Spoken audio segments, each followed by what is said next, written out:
What's up, people from the YouTube? How are you guys? I just got home, got off work, but today is another day of reading the Bible like every other day. And I commend you for being here with me. That's what I want. Um, let's jump in right straight up. Chapter 3.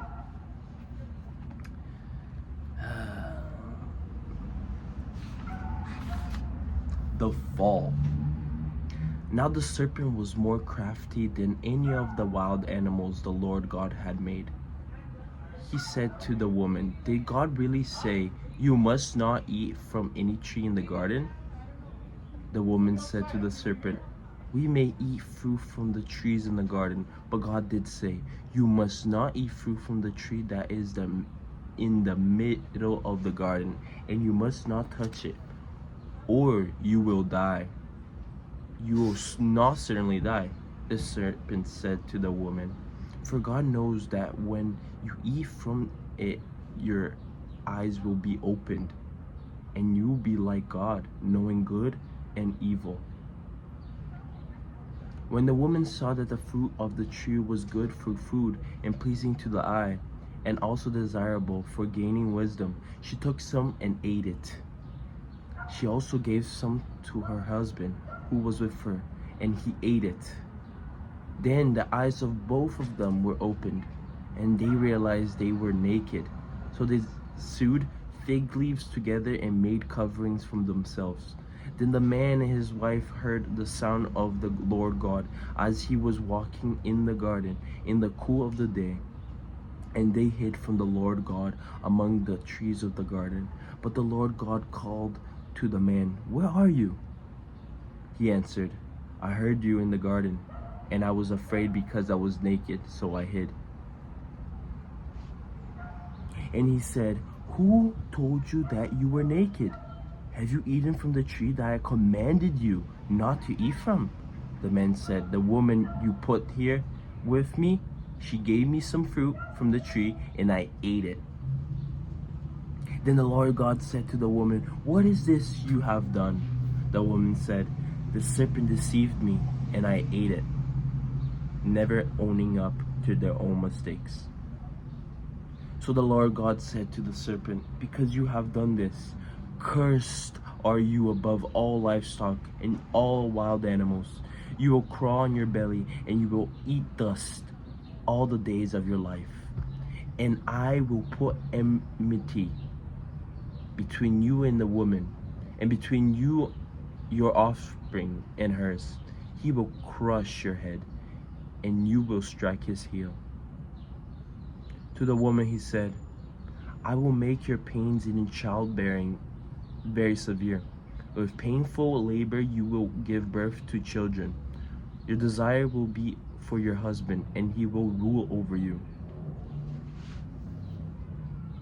To Adam he said, "Because you listened to your wife and ate fruit from the tree about which I commanded you, you must not eat from. Cursed is the ground because of you. Through painful toil you will eat from it all the days of your life. It will produce thorns and thistles for you, and you will eat the plants of the field. By the sweat of your brow you will eat your food until you return to the ground, since from it you were taken. For dust you are, and to dust you will return." Adam named his wife Eve, because she would become the mother of all the living. Didn't finish. The Lord God made garments of skin for Adam and his wife and clothed them. And the Lord God said, "The man has now become like one of us, knowing good and evil. He must not be allowed to reach out his hand and take also from the tree of life and eat and live forever."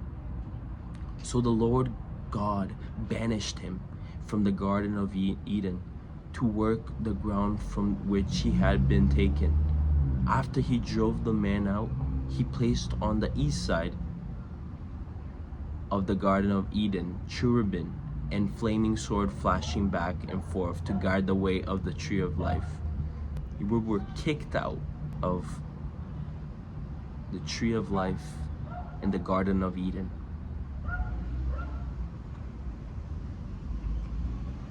And it's just beautiful that God made us still have a choice, and we chose to disobey him. He is all-knowing about the past and the future. He just uses what we will do for his convenience, for our convenience too. Stuff that happens to you, don't blame him. Thank him, because shit happens. And you can't be blaming others.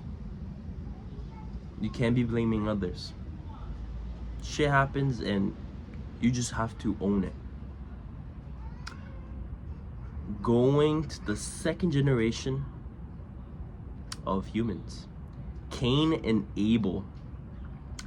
Adam made love to his wife Eve, and she became pregnant and gave birth to Cain. She said, "With the help of the Lord, I have brought forth a man." Later, she gave birth to his brother Abel. Now Abel kept the flocks, and Cain worked the soil.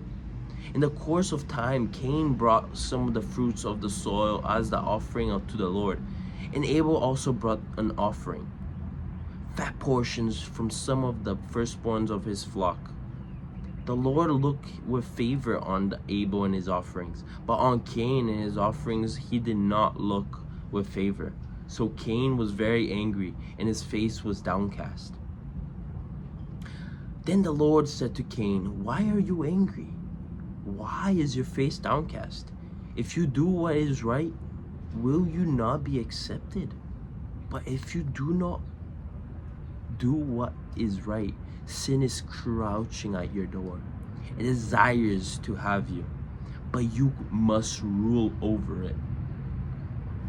Now Cain said to his brother Abel, "Let's go out to the field."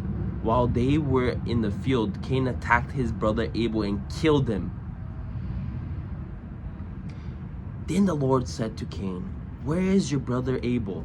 "I don't know," he replied. "Am I my brother's keeper?" The Lord said, "What have you done?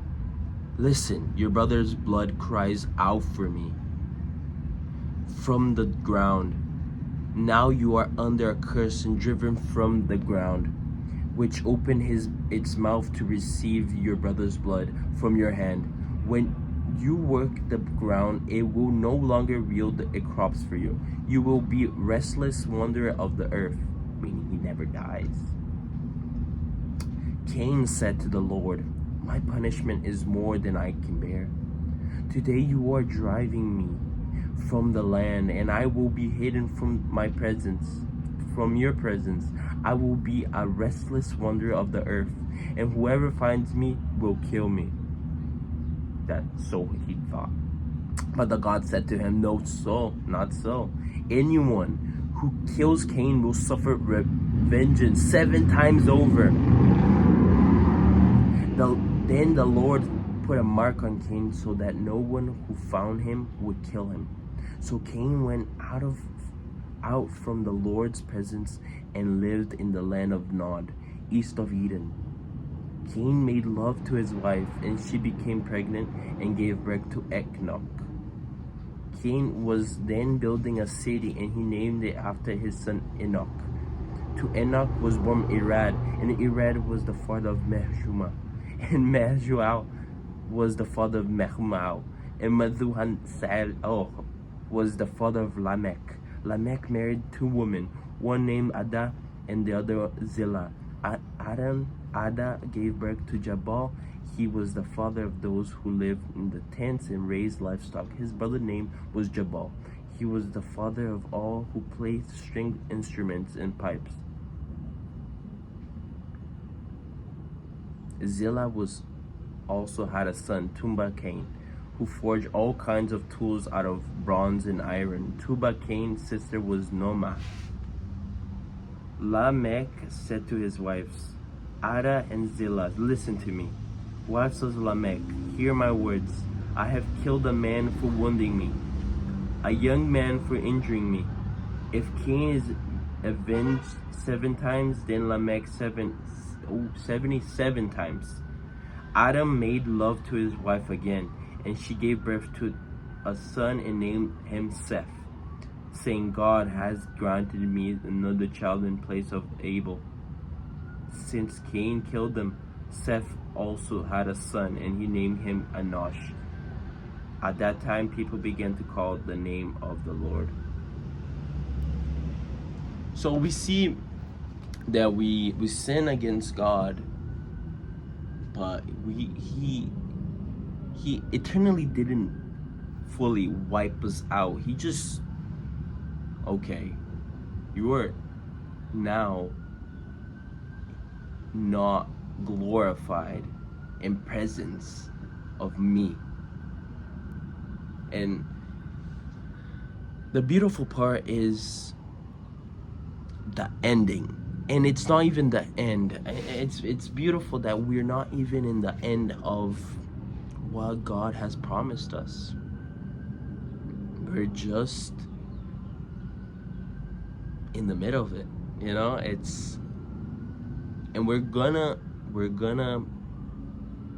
I'm gonna learn with you guys, and it's gonna be awesome. I'm learning here.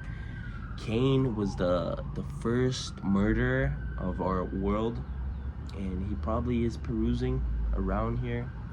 I don't think Toronto in the summer is pretty nice. So yeah, he made a lot of kids. He made a lot of kids, and we're all together in this, you know.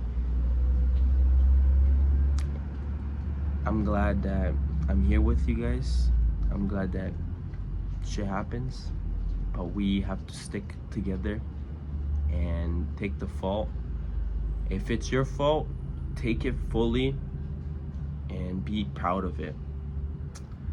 Today was another day, but tomorrow's another day too. See you later.